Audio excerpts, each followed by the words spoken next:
Hello guys. तो फिर से हम आपके लिए एक भूतिया और एक अच्छी कहानी लेके आ चुके हैं। एक अच्छी स्टोरी है, आपको मज़ा आएगा। तो सुनने के लिए लाइक कमेंट एंड सब्सक्राइब जरूर करें। तो चलिए स्टार्ट करते हैं आज की। ये कहानी एक चुड़ैल पिशाचनी की है जिसने एक गांव में सबका जीना हराम करके रखा था। उस गांव का नाम भूखंड था।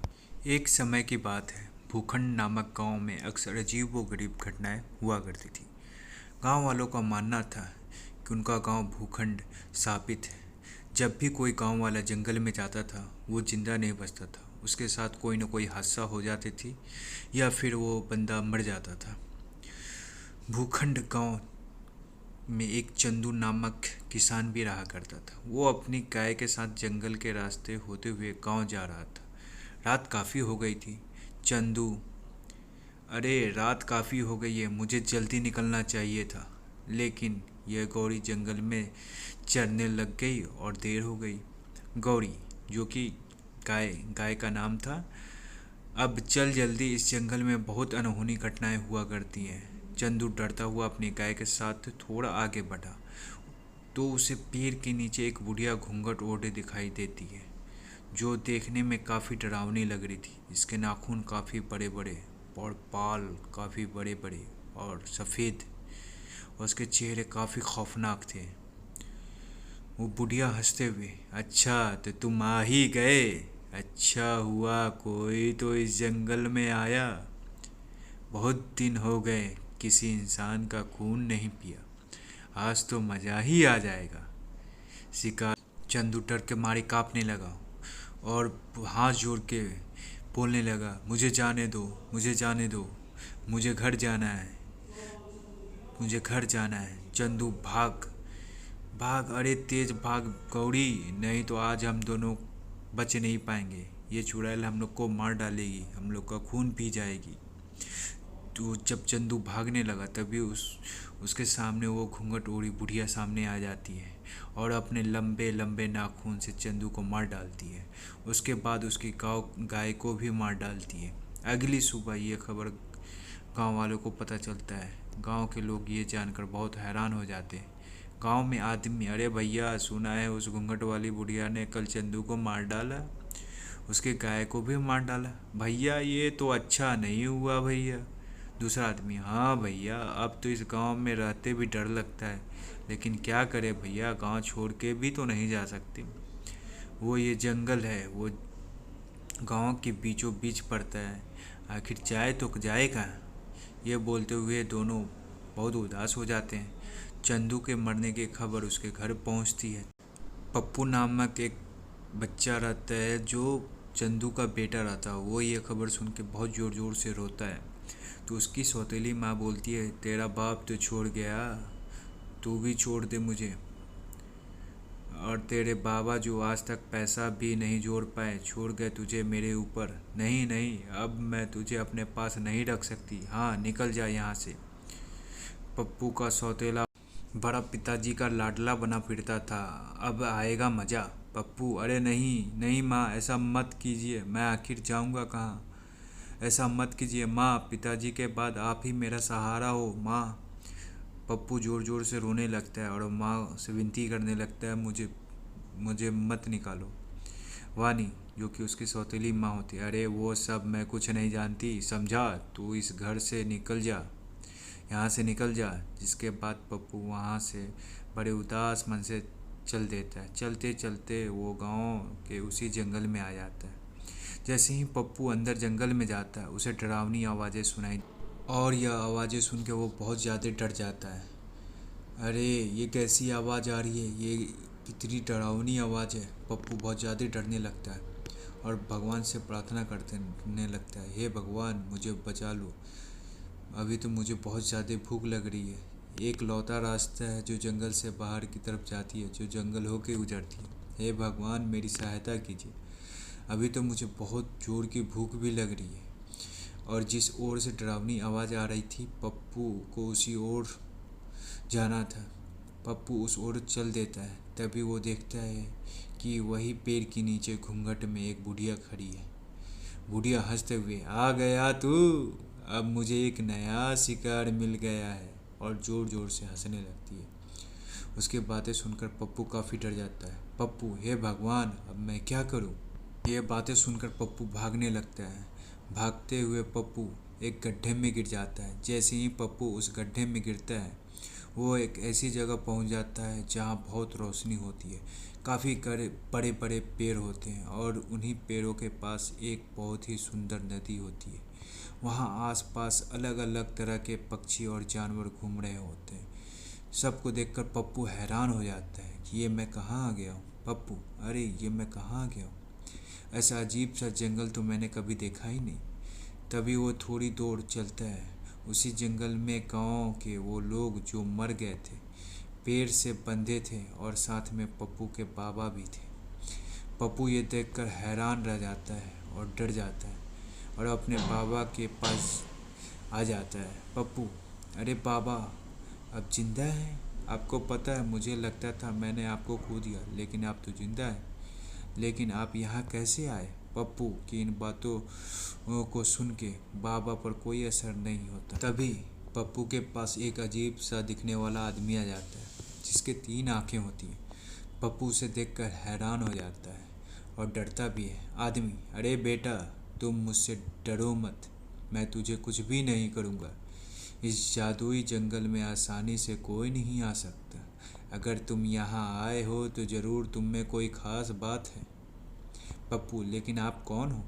और यहाँ पर मेरे गांव के वो सारे लोग मौजूद हैं जो मर गए थे, यहाँ तक कि मेरे बाबा भी। मेरे मेरे तो कुछ समझ ही भी नहीं आ रहा है। आदमी, बेटा, मैं इस जंगल में कई वर्षों से तपस्या कर रहा था कि अचानक एक दिन यहाँ पर एक औरत जो पिशाचिनी थी वो आ गई। कई वर्षों की तपस्या के बाद मुझे एक मंत्र मिला जिससे मैं सबसे शक्तिशाली हो सकता हूँ और अमर भी। ये बात पिशाचिनी को पता लग गई और वो मुझे मारने के लिए आ गई। मैं तपस्या कर ही रहा था कि वो बुढ़िया पिशाचिनी मेरे पास आई और बोली, मैं पिशाचिनी हूँ, मुझे पता चल गया कि तेरे पास वो जादुई मंत्र है। जो वो जादुई मंत्र बता, मैं इस दुनिया में अमर होना चाहती हूँ। आदमी, उस समय अगर मैं पिशाचिनी को जादुई मंत्र नहीं बताता तो वो मुझे मार डालती, इसीलिए मैंने उसे वो जादुई मंत्र बता दिया। लेकिन क्योंकि वो एक पिशाचिनी औरत थी, इसलिए उसे अमर होने के लिए उस जादुई मंत्र के साथ साथ कुछ लोगों की खून की भी ज़रूरत थी, जिनका खून पीकर वो अमर हो सकती थी। तब से ही पिशाचिनी अपना भेष बदलकर अलग अलग गांव में जाती है और लोगों को मारकर उन्हें यहाँ इस जंगल में ले आती है और उसका खून पी जाती है। 3 आंखों वाले आदमी की यह बात सुनकर पप्पू दंग रह गया। पप्पू, तो अब मेरे पापा और मेरे गांव के सभी लोग कभी जिंदा नहीं हो पाएंगे? आदमी, बेटा, जिंदा हो सकते हैं, लेकिन उसके लिए तुम्हें एक कठिन राह से गुजरना होगा। वो घूंघट वाली औरत जो पिशाचिनी है, जो तुम्हारे गांव के लोगों को मारती है, आतंक मचाती है, अब बस उसे कुछ ही लोगों की खून की ज़रूरत है, जिसके बाद वो उस जादुई मंत्र से अमर हो जाएगी। अगर ऐसा हुआ तो तुम कभी भी अपने पिता और बाकी गांव वालों को जिंदा नहीं कर पाओगे। सिर्फ एक ही रास्ता है जो उस घूंघट वाली पिशाचिनी को अमर होने से रोक सकता है, लेकिन राह बहुत कठिन है। पप्पू, मुझे वो राह बताएं। मैं अपने बाबा और गांव वालों को फिर से जिंदा करना चाहता हूँ। बताइए, मुझे क्या करना होगा? वो 3 आँख वाले आदमी ने उसे जल का कलश दिया। पप्पू, इस शुद्ध जल के कलश को लेकर तुम्हें पिशाचिनी के पास जंगल में जाना होगा। जिस वृक्ष के नीचे वो शिकार का इंतजार करती है, उसी वृक्ष के ऊपर एक उल्लू निवास करता है। उसी उल्लू में उस पिशाचिनी का प्राण बसता है। अगर उस उल्लू के ऊपर तुम ये शुद्ध जल छिड़क दो तो उसका अंत निश्चित है। पप्पू, आप मुझ पर भरोसा करें, मैं अपने बाबा और गांव वालों के लिए अपने प्राणों की परवाह नहीं करूंगा, प्राणों से खेल जाऊंगा।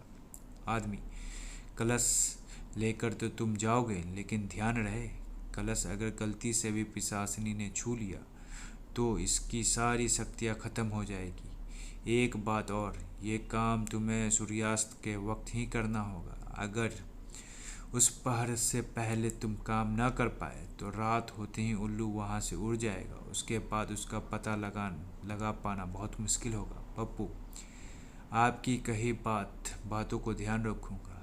अब आप मुझे आज्ञा दें। आदमी, तुम अपने कार्य में कामयाब होकर लौटो सभी का आशीर्वाद तुम्हारे साथ है।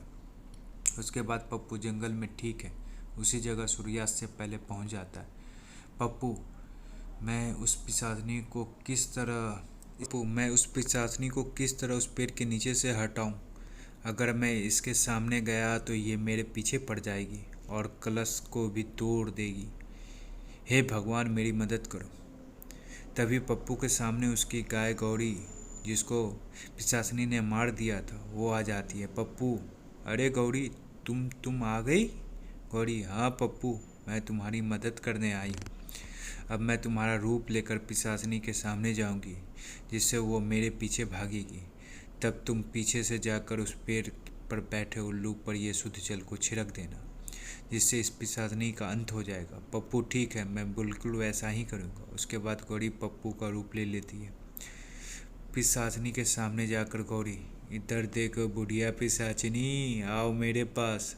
पिशाचनी, अरे ये क्या देख रही हूँ, आज मेरा शिकार मुझे खुद बुला रहा है।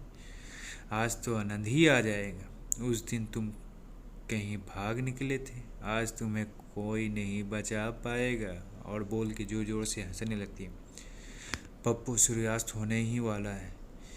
यही वक्त है जब मुझे उस उल्लू पर यह छिड़क कर पिशाचनी का अंत करना होगा। पप्पू झट से उस पेड़ के ऊपर चढ़ जाता है और देखता है कि एक बहुत भयानक सा उल्लू पेड़ के ऊपर बैठा हुआ है।